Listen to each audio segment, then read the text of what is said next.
The shift.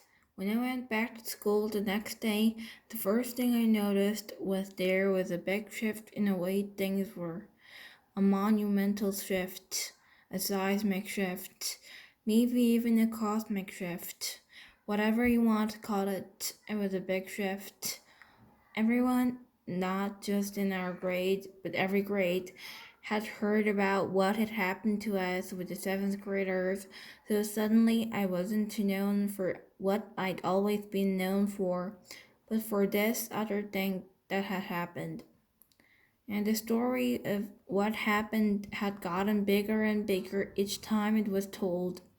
2 days later, the way the story went was that Amos had gotten into a major first fight with the kid, and Miles and Henry and Jack had thrown some punches at the other guys too.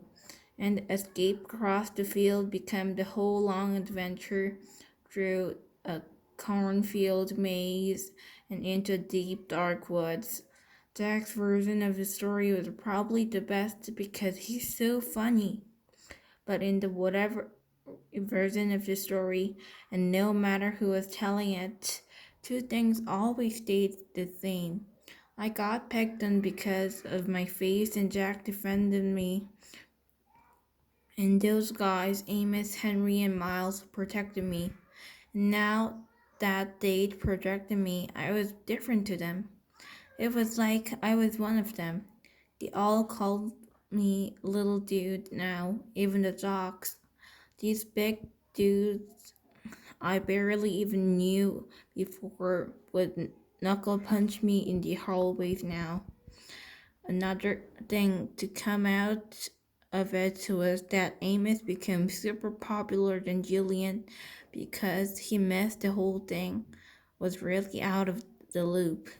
Miles and Henry were hanging out with Amos all time now, but they switched best friends. I like to be able to say that Julian started treating me better too, but that wouldn't be true. He still gave me dirty looks across the room.